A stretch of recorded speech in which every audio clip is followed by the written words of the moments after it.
नमस्कार। Health show कार्यक्रम में आप सभी का स्वागत है। मैं हूं सर्वप्रिय निर्मोही। दोस्तों, कैंसर्स की बात तो आपने सुनी ही है और ये भी जानते हैं कि कैंसर बहुत सारे होते हैं, लेकिन महिलाओं में एक कैंसर खास तौर पर घर करता जा रहा है और उसके बारे में हम सबको चिंता भी है। उसे ब्रेस्ट कैंसर कहा जाता है। और आज ब्रेस्ट कैंसर पर हम पर चर्चा करने के लिए हमारे स्टूडियोज में मौजूद हैं doctor Ishita, additional professor, department of general surgery, breast surgery clinic, PGI Chandigarh. Doctor साहब, कार्यक्रम में आपका स्वागत है। Thank you sir.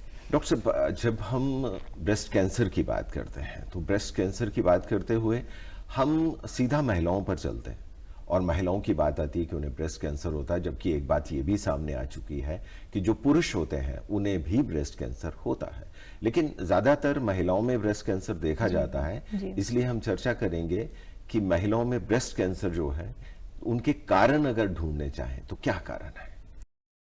देखिए, कैंसर एक सेल्स की बीमारी है। सेल में कुछ भी एबनॉर्मलिटी आ जाती है, मतलब अगर सेल का जो नॉर्मल फंक्शन है किसी कारण से वो डिस्टर्ब हो जाता है तो कैंसर होता है। अब एक पर्टिकुलर इंडिविजुअल में ये क्यों हुआ वो पिन पॉइंट करना हर केस में संभव नहीं होता है। जो 5 से 10% ब्रेस्ट कैंसर्स हैं वो उस कैटेगरी में आता है जिसे हम हेरिडिटरी ब्रेस्ट कैंसर कहते हैं, कि कुछ जीन्स में चेंज है, आपके परिवार में कुछ ऐसी जीन्स चली आ रही है कि आपको ज्यादा रिस्क है। एक ये कारण हो सकता है। दूसरा, बेसिकली ये इस तरह का कैंसर है जिसको हम हार्मोन रिस्पॉन्सिव कैंसर कहते हैं। बेसिकली महिलाओं में जो हार्मोन्स पाए जाते हैं, अगर वो किसी मात्रा में किसी लेडी में ज्यादा हो जाते हैं तो ये कैंसर ज्यादा कॉमनली पाया जाता है। जैसे जो महिलाएं ब्रेस्ट फीड नहीं करती हैं, किसी को अगर पीरियड्स कम एज में शुरू हो रहे हैं और लेट खत्म हो रहे हैं, जो लेडीज जैसे जिनको ऐसा है कि कोई लॉन्ग टर्म उन्होंने हार्मोन रिप्लेसमेंट थेरेपी या ओरल कॉन्ट्रासेप्टिव पिल्स यूज की हैं, ये कॉमन चीजें हैं जो बेसिकली बॉडी में हार्मोन की मात्रा को बढ़ाती हैं। इसके कारण से थोड़ा सा रिस्क बढ़ता है। फिर अगर हम ज्यादा डिटेल में जाएं तो कुछ और बीमारियां हैं जो प्री कैंसरस कंडीशंस हैं, अगर किसी को वो हो तो रिस्क बढ़ता है। वैसे देखा जाए तो ये आज के बहुत कॉमन बीमारी है। अगर आप इंडिया का डेटा देखें तो 28 में से एक महिला 1 in 28 विमेन भारत में अपने जीवन काल में उनको लाइफ टाइम में ब्रेस्ट कैंसर होगा। दोस्तों, जान गए ना आप कि देखिए कि किस तरह से 28 में से एक महिला को ब्रेस्ट कैंसर हो सकता है। और अगर आप भी हमसे कुछ सवाल पूछना चाहते हैं ब्रेस्ट कैंसर को लेकर तो हमारे टेलीफोन नंबर नोट कर लें। 0172 STD कोड है और 2690037 हमारा फोन नंबर है। एक बार फिर से आपको फोन नंबर बता दें, 0172 STD कोड और नंबर है 2690037। इन पर आप कॉल करके हमें सवाल पूछ सकते हैं। डॉक्टर साहब, ये तो बात होगी कि हार्मोन्स जो बढ़ जाते हैं, हार्मोन्स की समस्या होती है, उससे कैंसर होता है, लेकिन ये प्रेवलेंस आजकल बढ़ क्यों रहा है? ऐसी कोई रिसर्च सामने आई है? बढ़ने के कारण क्या हो सकता है? देखिए, बढ़ने के कारण स्पेसिफिक रिसर्च अभी हम ऐसा कुछ पिन पॉइंट नहीं कर पाए, बट जो कॉमनली फैक्टर्स हमें लगते हैं वो ये है कि एक जैसे लेट प्रेगनेंसी, आजकल लेट प्रेगनेंसी ज़्यादा कॉमन होती जा रही है और ब्रेस्ट फीडिंग नहीं कर पा रही हैं कुछ महिलाएं, जो भी रीज़न हो, बट वो कॉमन होता जा रहा है। फिर तो ये सब फैक्टर्स शायद रिस्क को थोड़ा बढ़ाते हैं। और ये कुछ फैक्टर्स हो सकते हैं कि लाइफस्टाइल चेंज, और एक और बहुत इंपॉर्टेंट फैक्टर जो मैंने पहले नहीं बताया वो ये है कि अगर महिलाओं के जैसे पीरियड्स बंद होते हैं मेन्यूपॉज होने के बाद वेट गेन, तो अब इसको हम टेक्निकल टर्म्स में पोस्ट मेन्यूपॉजल ओबेसिटी कहते हैं, कि जरूरत से ज्यादा वेट गेन मेन्यूपॉज के बाद, ये भी एक कारण हो सकता है और ये आजकल बहुत कॉमन होता जा रहा है। तो इसलिए ये एक चीज हो सकती है कि बढ़ रहा है। दूसरा, हम ऐसा सोचते हैं, ऐसा प्रूवन रिसर्च नहीं है कि जो आजकल ज्यादा पोल्यूशन हो रहा है, केमिकल्स हो रहे हैं हर जगह, वायु में, पानी में, खाने में, हर जगह पे केमिकल्स हैं, स्पेशली हाइड्रोकार्बन्स। तो तो ये पेस्टिसाइड्स हैं, ये सब रिस्क को थोड़ा बढ़ा सकते हैं, बट हाँ स्पेसिफिक कॉज क्यों हो रहा है हमें पता नहीं। इनफैक्ट जो स्टैटिस्टिक्स हैं, जो गणित हैं, वो बहुत कंसर्निंग है, बिकॉज भारत में ना केवल ब्रेस्ट कैंसर बढ़ रहा है, दूसरे देशों के कंपैरिजन में, जिनको हम कहते हैं यंग फीमेल्स में, 40 के साल की उम्र से कम महिलाओं में, दूसरे देशों के मुकाबले में भारत में ये ब्रेस्ट कैंसर बहुत ज़्यादा बढ़ रहा है, जो कंसर्निंग है, बिकॉज हमारी यंग पॉपुलेशन को अफेक्ट कर रहा है।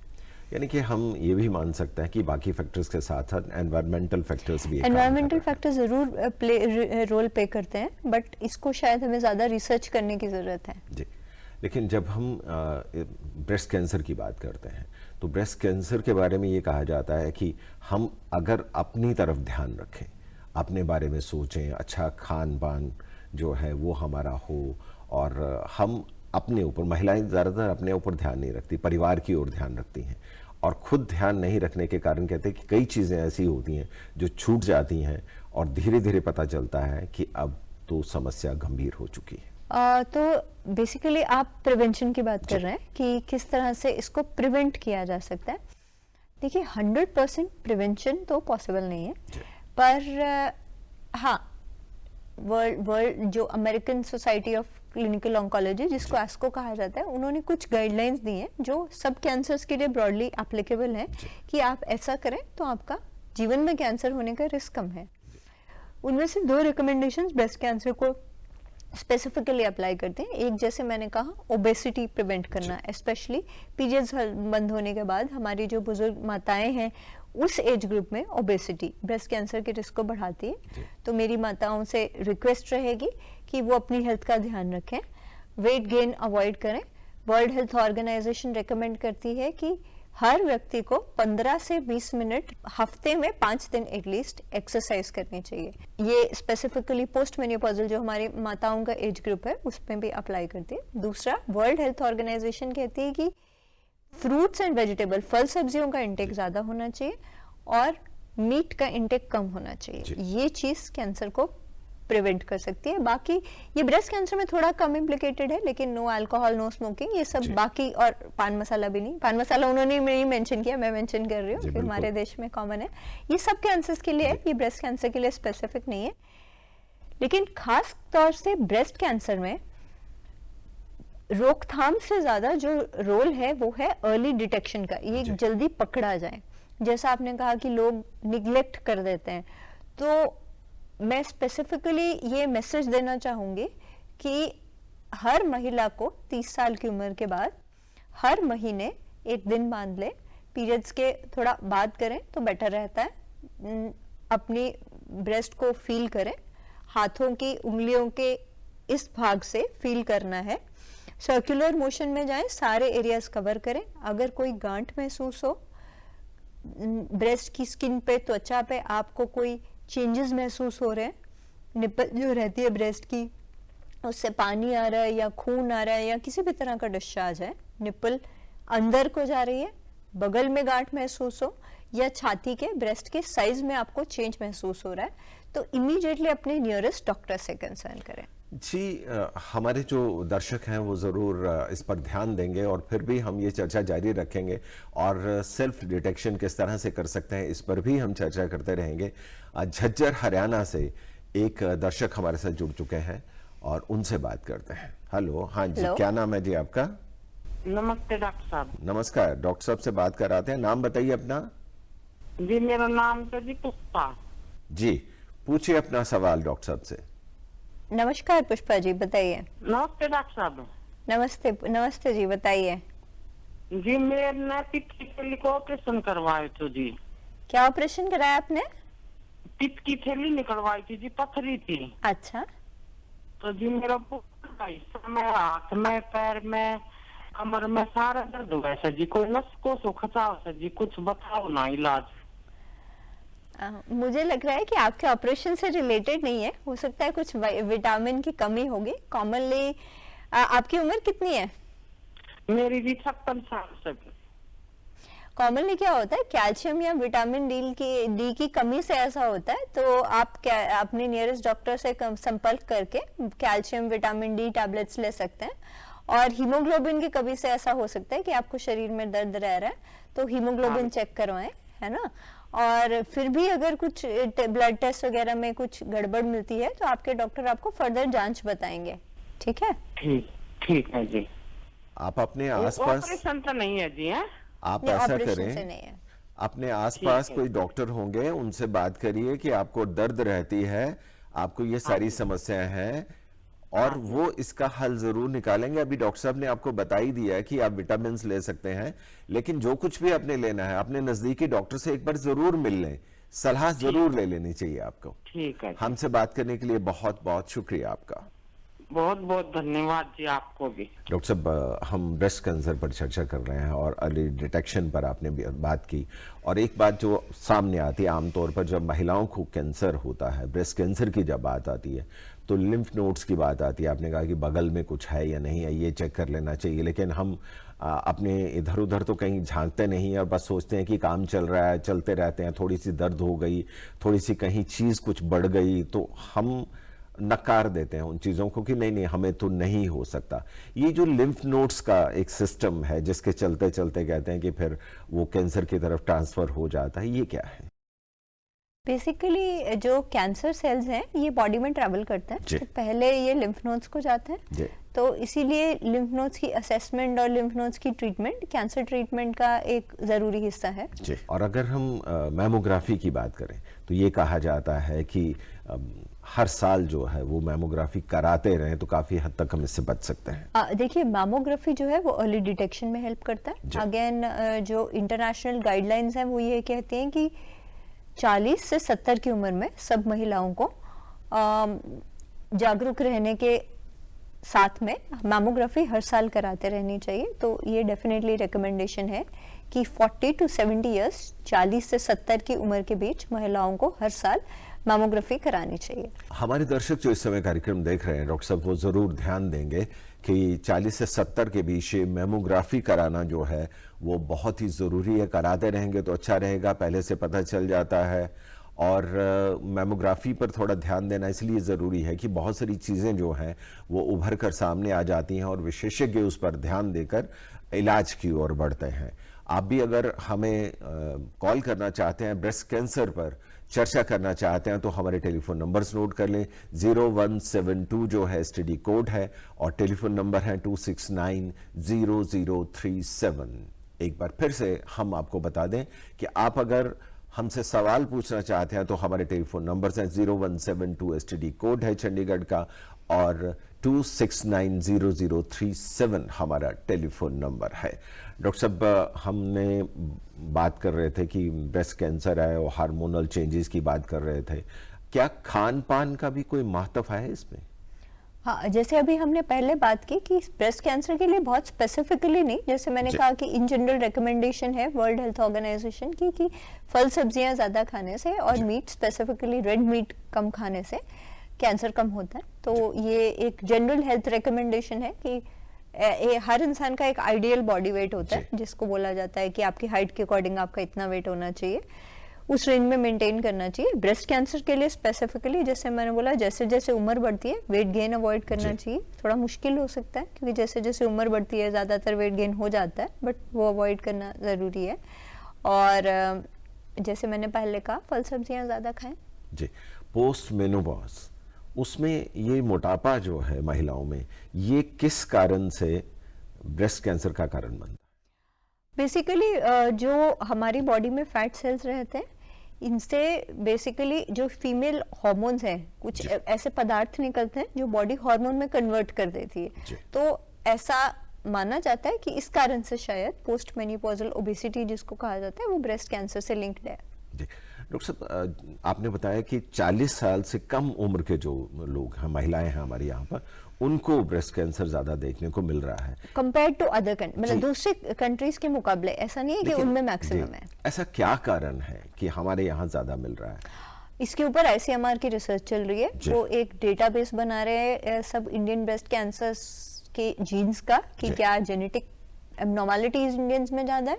जो प्रिलिमिनरी रिसर्च आई है उससे शायद हमें ऐसा लग रहा है कि एक जो हेरिडिटरी जेनेटिक फैक्टर्स हैं वो शायद इंडियन पॉपुलेशन में ज्यादा है। जी। परिवार दर परिवार, ये आपने बताया कि कईयों में हो सकता है, आनुवांशिक हो सकता है, हेरिडेटरी हो सकता है, और हेरिडेटरी जब ये हो सकता है तो ऐसे में उनको कुछ ज्यादा ध्यान देने की आवश्यकता है? देखिए, हर ब्रेस्ट कैंसर हेरिडिटरी नहीं होता। जैसे मैंने कहा 5 से 10% ब्रेस्ट कैंसर ही हेरिडिटरी जी। होते हैं। इसके हेरिडिटरी मतलब कोई जीन्स में स्पेसिफिक चेंज है। जी। ऐसे मरीजों में फैमिली में बहुत स्ट्रांगली चल रहा होगा कि हर जनरेशन में किसी ना किसी को ब्रेस्ट या ओवरी अंडर मतलब का कैंसर हो सकता है। अगर आपकी फैमिली में ऐसा है कि बहुत सारे लोगों को कम उम्र में ब्रेस्ट कैंसर हो रहा है, या फिर ओवेरियन कैंसर किसी को भी हुआ है, या अगर फैमिली में किसी पुरुष को ब्रेस्ट कैंसर हुआ है, तो ऐसा कुछ जेनेटिक प्रॉब्लम हो सकती है। तो नियरेस्ट जो भी आपकी थोड़ा स्पेशलाइज्ड ब्रेस्ट केयर सेंटर है, वहाँ संपर्क करें, और वो आपको स्पेसिफिक स्क्रीनिंग या तो जेनेटिक टेस्ट बताएंगे या स्क्रीनिंग मोडालिटीज बताएंगे। इसके अलावा 20 से 25% वुमेन में महिलाओं में ब्रेस्ट कैंसर ऐसा हो सकता है कि कोई स्पेसिफिक जीन्स में चेंज नहीं है, लेकिन फिर भी फैमिली में थोड़ा रिस्क है। इसे हम फेमिलियल ब्रेस्ट कैंसर बोलते हैं। अब ये ज्यादा कॉमन है हेरिडिटरी से। तो हाँ, अगर आपकी फैमिली में किसी को भी ब्रेस्ट कैंसर है, तो अगर आपके क्लोज फैमिली में है, तो आपका ब्रेस्ट कैंसर का रिस्क 2 से 3 टाइम बढ़ जाता है। तो जागरूक रहें। कोई भी आपको, जैसे मैंने पीछे लक्षण बताए, पता चलते हैं तो नियरेस्ट हेल्थ केयर सेंटर से संपर्क करें, और 40 के बाद मैमोग्राफी जरूर कराएं हर साल। जी डॉक्टर साहब, वीडियो क्लिप्स के साथ हमारे साथ बहुत सारे हमारे जो वीडियो में हमने रिकॉर्ड किए हैं वो जुड़े हुए हैं, उनसे देख लेते हैं उनके क्या सवाल हैं। ब्रेस्ट कैंसर के रिगार्डिंग एक सवाल पूछना चाहती हूँ कि ब्रेस्ट कैंसर कैसे हो रहा है, हमें कैसे पता चलता है, अगर पता चल जाए टाइम से तो उसका इलाज कैसे है? डॉक्टर साहब, मैं आपसे ये पूछना चाहता हूँ कि जो ब्रेस्ट कैंसर है वो किस वजह से होता है, और आजकल जैसे इतना वाइडली स्प्रेड हो रहा है, जैसे हम देख सकते हैं लोग इतने ब्रेस्ट कैंसर से मर रहे हैं, और उसकी कोई परमानेंट इलाज या दवाई है? आपसे ये जानना चाहती हूँ कि ये ब्रेस्ट कैंसर हो जाता है तो कितना जानलेवा है, आप बता सकते हो? ये मेडिसिन से ठीक हो सकता है या इसका इलाज ऑपरेशन कराना जरूरी होता है? जी डॉक्टर साहब।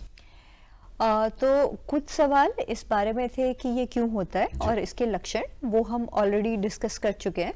तो मैं सेकंड पार्ट लेती हूँ जो हमने नहीं डिस्कस किया, जो काफ़ी दर्शकों ने पूछा कि इसका इलाज कैसा है, इसका ना कि ये कितना जानलेवा है और क्या इसके लिए सर्जरी ज़रूरी है। तो ब्रेस्ट कैंसर अगर जल्दी पकड़ा जाए, जिसको हम बोलते हैं अर्ली स्टेजेस में पकड़ा जाए, तो इसका इलाज बहुत अच्छा है। तो इसीलिए हम ये सब स्ट्रेस करते हैं कि जागरूक रहिए, जल्दी कंसल्ट कीजिए, मैमोग्राफी कराइए, ताकि ये जल्दी स्टेज 1 या मैक्सिमम स्टेज 2 में पकड़ा जा सके। अगर किसी को स्टेज 1 ब्रेस्ट कैंसर है तो 90% से ज़्यादा चांस है कि वो ठीक हो जाएंगे। स्टेज 2 में आते आते ये परसेंटेज 80% हो जाती है, स्टेज 3 तक जाते जाते 60-70 रह जाती है।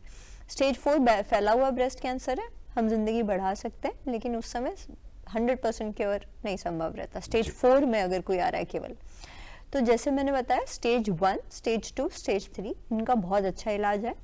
तो आपको बस उतना करना है कि इन लक्षणों को ध्यान में रखें।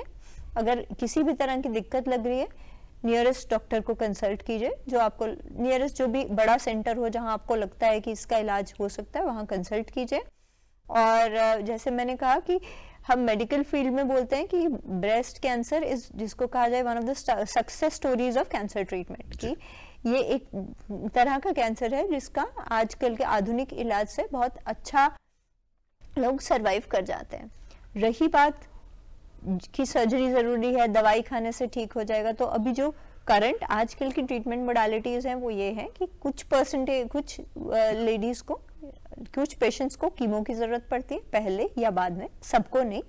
तो कीमोथेरेपी अभी तक ब्रेस्ट कैंसर में एक्सेप्ट स्टेज 4 छोड़ के सर्जरी जरूरी है, और उसके बाद फिर जो रेडिएशन, जो किरणों का इलाज, वो किया जाता है। ये भी सब में नहीं, बट जिनको जरूरी हो। और फिर ये सब होने के बाद अबाउट 60-70% लेडीज को टैबलेट्स पे डाला जाता है 5 या 10 साल तक। तो बेसिकली ये है जिसको हम कहते हैं मल्टी मोडालिटी ट्रीटमेंट, की मल्टीपल कीमोथेरेपी भी है, सर्जरी भी है। सर्जरी मीन्स लाइक सबसे मुख्य इलाज रहता है इसका। सर्जरी बहुत ज़रूरी अंग है इलाज का। 80 to 90% बेनिफिट अर्ली स्टेज में सर्जरी से प्राप्त होता है। जी डॉक्टर साहब, जब आपके पास फर्स्ट स्टेज पर कोई आ जाता है तो ट्रीटमेंट विद मेडिसिन शुरू होता है या कुछ साइकोलॉजिकल ट्रीटमेंट साथ साथ चलता है कि समझाया जाता है कि आपको ये समस्या आ रही है, हम इस तरह से समाधान करें? फर्स्ट स्टेज में जैसे मैंने कहा, फर्स्ट प्रधान जो इलाज है वो सर्जरी रहता है। अगर कोई फर्स्ट स्टेज में ही आ गया तो उनका सिर्फ कैंसर की गांठ निकालने से और लिम्फ नोड्स की जांच करने से बहुत रहता है, जिसको हम सेंटिनल लिम्फ नोड बायोप्सी बोलते हैं, और breast conservation surgery sentinel lymph node biopsy. तो बेसिकली गांठ निकाल देना और लिम्फ नोड की जांच करना। फर्स्ट स्टेज में मुख्य इलाज यही रहता है, और ऑपरेशन के बाद फिर देखा जाता है कि रेडिएशन चाहिए तो रेडिएशन करते हैं। कुछ मरीजों को कीमो की जरूरत हो सकती है अगर उनका अग्रेसिव टाइप है, इवन अगर उनका फर्स्ट स्टेज हो। साइकोलॉजिकल ट्रीटमेंट जो है वो मेरे हिसाब से किसी भी कैंसर ट्रीटमेंट का एक अभिन्न अंग होना चाहिए।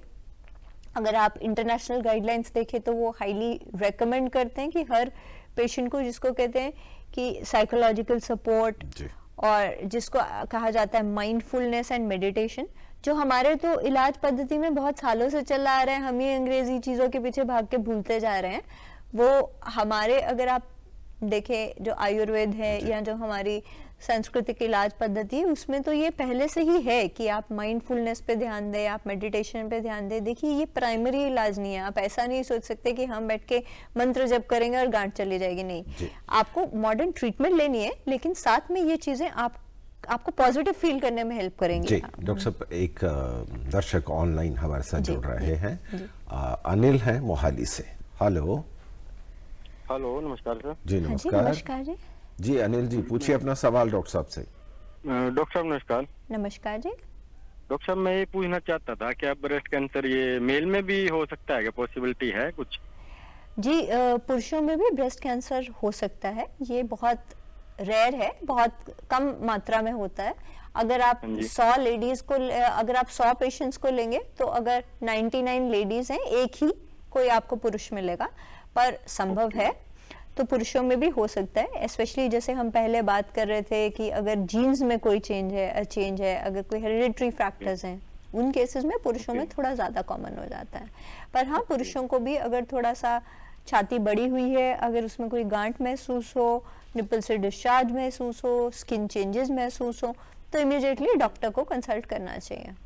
ओके। अगर जो फीमेल की बात करें मैम, तो उसमें स्टार्टिंग लक्षण क्या, सिम्टम्स क्या नजर आएंगे मैम फीमेल में भी, अगर जो फीमेल की बात करें तो हम? हाँ, हम पहले भी डिस्कस कर चुके हैं, बट मैं दोबारा बता देती हूँ कि अगर कोई गांठ महसूस हो रही है, स्किन में, ब्रेस्ट की स्किन में कोई चेंजेस हैं, कोई सोजिश है, कोई लाली है, कुछ गांठें स्किन में महसूस हो रही हैं, निपल से डिस्चार्ज आ रहा है, वो पानी जैसा भी हो सकता है, खून है तो और कंसर्निंग है, निपल अंदर को जा रही है, बगल में गांठ महसूस हो रही है, तो ये सब लक्षण हो सकते हैं। तो इनको अगर देखिए, सबसे पहला लक्षण आएगा गांठ यूजुअली, बाकी सारे या निपल डिस्चार्ज हो सकता है, जैसे निपल से कुछ पानी या खून आ रहा है। तो जैसे ही किसी भी महिला को ऐसा कोई लक्षण हो तो तुरंत nearest health care centre consult करें। जी ओके, थैंक यू। हमसे बात करने के लिए बहुत बहुत शुक्रिया आपका। डॉक्टर साहब, वहीं पे सवाल आ जाता है कि स्टार्ट जो होती है वो लिम्फ नोड से होती है, गांठ से होती है, लेकिन हम अपने शरीर की गांठों की ओर ज़्यादा ध्यान नहीं देते, क्योंकि ये लगता है कि कुछ छोटी मोटी चीज़ें तो होती रहती हैं, लेकिन ये नहीं पता चलता कि वो गांठ जो है कब बड़ी हो जाए और उससे किस तरह से परिवर्तित होकर वो कैंसर बन जाए। इस और हमें कितना ध्यान रखना चाहिए और क्या क्या चीज़ों की तरफ लगातार हम वॉच करते रहें कि हमें ब्रेस्ट कैंसर हो ही ना। मतलब देखिए, प्रिवेंशन की बात हम पहले कर चुके हैं। 100% प्रिवेंशन तो मतलब क्या बोले, संभव नहीं होगा, बट जो पहले हम बात कर चुके हैं कि हेल्दी लाइफस्टाइल एंड और हार्मोनल फैक्टर्स को भी ध्यान में रख सकते हैं, जिसके हाथ में है वो कि लाइक प्रेगनेंसी 30 इयर्स से पहले, और ब्रेस्ट फीडिंग, जितनी लंबी ड्यूरेशन होगी उतना कम ब्रेस्ट कैंसर, तो ये सब चीज़ें हैं। बाकी अर्ली डायग्नोसिस, जैसे आपने कहा कि देखिए, मेरे हिसाब से कि किसी भी अवेयरनेस प्रोग्राम का, जैसे आपका शो है, एक इम्पॉर्टेंट मैसेज ये है कि हम अपनी जनता तक जो उतना जागरूक शायद नहीं है, स्पेशली जो फार फ्लंग एरियाज, जो दूर दराज के इलाकों में लोग रहते हैं, उन तक हम ये मैसेज पहुंचा सकें कि ये लक्षण है, तो आप इमीडिएटली कंसल्ट कीजिए। तो जैसे आपने गांठ की बात की, जिसे हम लंप कहते हैं, तो अगर किसी को भी छाती में गांठ महसूस होती है, कोई स्किन चेंजेस हैं, छाती के आकार में कोई भी फर्क महसूस हो रहा है, जो निपल होती है, दूध नहीं होती है, उससे डिस्चार्ज आ रहा है, तो इमीडिएटली डॉक्टर को कंसल्ट करें। फिर आगे डॉक्टर्स देखेंगे। नॉर्मली मैमोग्राफी जो छाती का एक्सरे है, अल्ट्रासाउंड किया जाता है, फिर एक बायोप्सी जो सुई की जांच कहा जाता है कॉमन टर्म्स में, जी, उसे करके कंफर्म किया जाता है। जी। डॉक्टर इशिता, कुछ दर्शक वीडियो बाइट्स के साथ हमारे साथ जुड़ रहे हैं, उनसे सुनते हैं क्या कहते हैं। ये जो ब्रेस्ट कैंसर है, ये महिलाओं में तो है ही, और क्या इसकी कुछ संभावना पुरुषों में भी ब्रेस्ट कैंसर की आ रही है? और ये भी जानना चाहता हूँ कि जो ब्रेस्ट कैंसर का कोई मेडिसिन ही इलाज है, या कोई इसकी सर्जरी, या कोई इसका प्रॉपर कंप्लीट इलाज है? डॉक्टर से ये पूछना चाहती हूँ कि अगर किसी को ब्रेस्ट कैंसर हो जाए तो सबसे पहले उसके सिम्टम्स क्या होते हैं, और अगर मान लो किसी को हो भी जाए तो हम उसकी कैसे केयर कर सकते हैं, और ये भी है कि जब सिम्टम्स आ जाएं तो उसमें क्या क्या सिम्टम्स होते हैं कि जिनसे हमें पता चल जाए कि हमको ब्रेस्ट कैंसर है। तो पुरुषों में ब्रेस्ट कैंसर होने की बात हम कर चुके हैं कि हाँ, ये पुरुषों में हो सकता है। जी, एक बार फिर से बता दें तो और भी अच्छा रहेगा। अच्छा, तो ऐसा है कि अगर पुरुषों में हो सकता है, लेकिन पुरुषों में ये बहुत रेयर है। अगर 100 मरीज हम देखें ब्रेस्ट कैंसर के, तो 99 लेडीज होंगी, केवल एक यानी कि 1% ही पुरुषों में होगा। तो पुरुषों को भी जागरूक, स्पेशली अगर आपकी फैमिली में ब्रेस्ट कैंसर ज्यादा प्रेवलेंट है, काफी लोगों को फैमिली में ब्रेस्ट या ओवरी का कैंसर हुआ है, या किसी अन्य पुरुष को फैमिली में हुआ है, तो आपको अधिक जागरूक रहना चाहिए। अगर पुरुषों में भी सेम सिम्टम्स जैसे लेडीज में बताए कि गांठ है, दूध अंदर को जा रही है, या पानी आ रहा है, तो जल्दी से जल्दी कंसल्ट करें डॉक्टर से। दूसरा, किसी ने पूछा था कि अगर किसी को ब्रेस्ट कैंसर हो जाता है तो हमें उसका ध्यान कैसे रखना चाहिए। सबसे ज़रूरी है कि आप नियरेस्ट हेल्थ केयर फैसिलिटी में जाएं, जो टेस्ट आपके डॉक्टर आपको बताएं उन्हें जल्दी से जल्दी करवा के डॉक्टर के पास वापस जाएं। ब्रेस्ट कैंसर में कहा जाता है कि जिस समय आप डॉक्टर के पास आए उससे 4 हफ्ते यानी कि 1 महीने में अगर सारे टेस्ट हो जाएं तो ठीक है। तो कोई बहुत ज़्यादा इमरजेंसी वाली बात भी नहीं है कि कल ही करा लेने हैं सब, पर एटलीस्ट विदिन 4 वीक्स आपको करवा लेने हैं। और फिर एक बार आपके डॉक्टर ने आपका प्लान बना दिया है कि ये ट्रीटमेंट प्लान है, से सर्जरी होनी है, जो भी होनी है, विदिन 4 वीक्स वो हो जाए तो सेफ है। तो ये इंटरनेशनल यूके की गाइडलाइंस है, तो आपको कोशिश करके जल्दी से जल्दी टेस्ट करवा के अपने डॉक्टर के पास जाना चाहिए। फिर जो इलाज वो बताएं उसको फॉलो कीजिए। बाकी किसी भी बीमारी को, स्पेशली ट्रीटमेंट कीमोथेरेपी के दौरान हेल्दी डाइट रखें, और कीमोथेरेपी के दौरान थोड़ा ऐसा रह सकता है कि मन कच्चा हो रहा है या भूख नहीं लगती, लेकिन फिर उसके लिए यूजुअली आपके डॉक्टर आपको दवाई देंगे, लेकिन फिर भी थोड़ा जितना हो सके अच्छी डाइट रखें। और कीमोथेरेपी के दौरान इन्फेक्शन अवॉइड करना ज़रूरी होता है, क्योंकि बॉडी की इम्यूनिटी डाउन होती है। डॉक्टर साहब, आम तौर पर अगर आम व्यक्ति की बात करें तो वो एक ही सवाल पूछता है, जैसे अभी भी इस बाइट में भी पूछ रहे थे कि क्या इसका इलाज महज सर्जरी ही है? तो जिसका इलाज सर्जरी ही है, होना ज़रूरी है, तो थोड़ा सा समझाएं कि कैसे ठीक होता है आदमी सर्जरी से। सर्जरी में देखिए, इसका इलाज सिर्फ सर्जरी नहीं है, जैसे मैंने पहले भी कहा, जिसको हम बोलते हैं मल्टी मोडालिटी ट्रीटमेंट, लेकिन सर्जरी इसका एक बहुत इंपॉर्टेंट पार्ट है कि 80 to 90% benefit specially early stage में आपको सर्जरी से मिल रहा है। सर्जरी के 2 कंपोनेंट्स है, एक जो छाती में गांठ या ट्यूमर्स है उसको एड्रेस करना है, दूसरा लिम्फ नोड्स का इलाज या जांच। तो अब डिपेंड करता है कि आप किस स्टेज पर है, और एक गांठ है या मैमोग्राफी में आपके डॉक्टर को और भी गांठें दिख रही हैं, तो 2 तरह का ऑपरेशन होता है। या तो सिर्फ ट्यूमर निकाल दिया जाता है, जिसको ब्रेस्ट कंजर्वेशन सर्जरी या लंपेक्टोमी बोलते हैं, या फिर कि छाती पूरी निकाल दी जाती है, जिसको मास्टेक्टोमी बोलते हैं। जी डॉक्टर साहब, चर्चा जारी रखेंगे। अंजलि पंचकुला से हमारे से जुड़ रही है, उनसे बात करते हैं। Hello hello hello. हाँ जी अंजलि जी, आपका स्वागत है। जी जी जी। मेरा डॉक्टर साहब से सवाल ये था कि मेरी चाची को ब्रेस्ट कैंसर था, ठीक है, देन उसके बाद वो ठीक होगी ना, उनको वापस से ये सिम्टम्स आ रहे हैं, तो क्या ये वापस वही चीज है, ब्रेस्ट कैंसर है?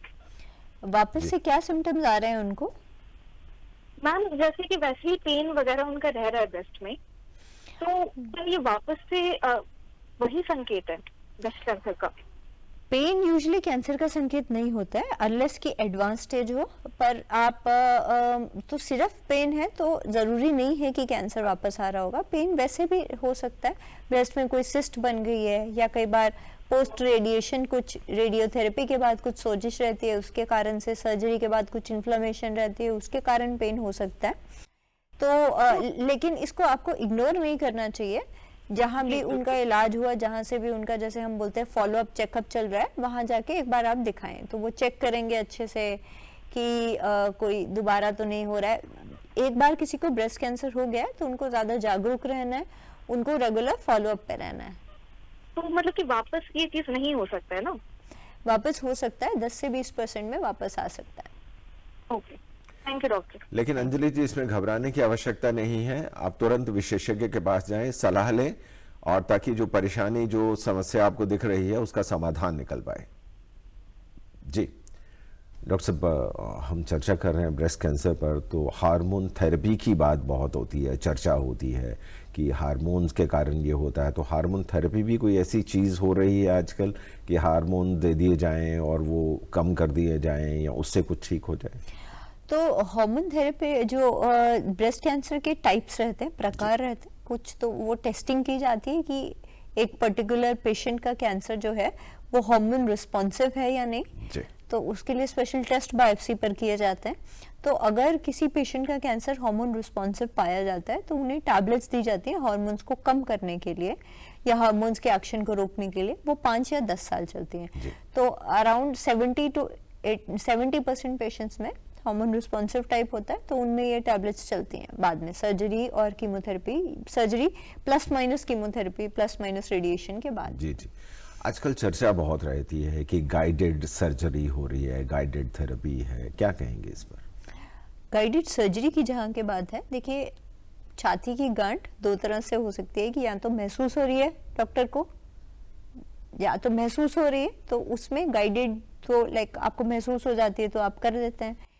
गाइडेड सर्जरी लिम्फ नोड्स के लिए की जाती है कि हम स्पेसिफिकली एक डाई डाल के देखते हैं कि छाती को कौन से लिम्फ नोड्स पहले ड्रेन कर रहे हैं।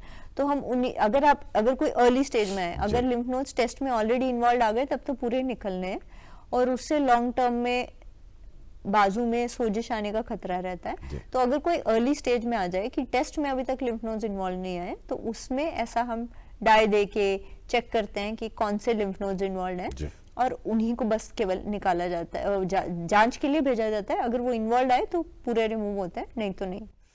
दूसरी, अगर कोई उतनी छोटी गांठ लेके आता है कि महसूस नहीं हो रही है, कोई स्क्रीनिंग मामोग्राफी करा रहे हैं, हर साल मामोग्राफी करा रहे हैं, वो पकड़ी गई है गांठ, या फिर कीमो के बाद ट्यूमर छोटा हो गया, उस केस में गाइडेड सर्जरी की जाती है कि जो मामोग्राफी में ट्यूमर दिख रहा है उसमें वो ऑपरेशन से पहले कुछ निशानी, जिसे हम वायर कहते हैं, वो डाल देते हैं, तो उसकी सहायता से हम सर्जरी करते हैं। दूसरी, शायद आप टारगेटेड थेरेपी की भी बात पूछना चाह रहे हैं कि टारगेटेड थेरेपी, तो कुछ ब्रेस्ट कैंसर के टाइप्स ऐसे हैं जिनमें कुछ ऐसे टारगेट्स रहते हैं जिनको टारगेट किया जा सकता है, तो उन पर्टिकुलर टाइप्स में टारगेटेड थेरेपी और इम्यूनोथेरेपी यूज की जाती है। बहुत सारे लोग आजकल ये पूछना चाहते हैं, जानना चाहते हैं कि रोबोटिक सर्जरी होगी क्या? रोबोटिक सर्जरी ब्रेस्ट में कुछ जगह पर ट्राई की जा रही है, पर बहुत ज्यादा एडवांटेज नहीं है एट द मोमेंट, और बाय इंटरनेशनल गाइडलाइंस अभी आज की डेट में रोबोटिक सर्जरी ब्रेस्ट के लिए अप्रूव्ड नहीं है। हाँ, अगर देखिए, अगर गांठ ही निकलनी है तो रोबोटिक सर्जरी की बहुत ज्यादा आवश्यकता नहीं है, क्योंकि एनीवेज छोटा चीरा देके आपकी गांठ निकलनी है। हाँ, अगर किसी की ब्रेस्ट पूरी निकलनी है, और आजकल रोबोटिक्स से ज्यादा मुझे लगता है कि जो लोगों को जानने की जरूरत है कि ब्रेस्ट निकाल कर दोबारा बनाई जा सकती है, तो अगर किसी को रिकंस्ट्रक्शन होनी है साथ में, तो हाँ, उसमें रोबोटिक ट्राई कर रहे हैं, बट उसमें भी ज्यादा अभी एट द मोमेंट कोई खास ज्यादा फायदा है नहीं ब्रेस्ट में। चलते चलते तुरंत क्या कहना चाहेंगे हमारे दर्शकों को? जागरूक रहें, अपनी हेल्थ को निग्लेक्ट मत करें, और जो हमने बताए लक्षण अगर किसी को भी हो, जल्दी से जल्दी संपर्क करें। 40 से 70 की एज में सब महिलाओं को मामोग्राफी करानी चाहिए हर साल। जी दोस्तों, जान गए ना, आपकी जागरूक रहना बहुत ही आवश्यक है। जागरूक रहिए और हमेशा स्वस्थ रहिए, ये बात अपने पल्ले में बांध लीजिए। डॉक्टर साहब ने भी बताया कि किस तरह से हमने अपने आप को स्वस्थ जीवन में रहते हुए आगे बढ़ना है। और आप हमारे कार्यक्रमों के लिए, ये जो कार्यक्रम है हेल्थ शो के लिए भी, आप इसे डीडी पंजाबी, डीडी हरियाणा और डीडी OTT प्लेटफॉर्म वेज पर भी देख सकते हैं। और अगले कार्यक्रम के विशेषज्ञ के लिए आप हमारे प्रोमोस भी सुनते रहिए। आज के कार्यक्रम में ब्रेस्ट कैंसर पर चर्चा के लिए हमारे साथ रही doctor Ishita, additional professor, department of general surgery, breast cancer clinic, PGI Chandigarh. Doctor साहब, आपका हमारे कार्यक्रम में आने के लिए बहुत बहुत धन्यवाद।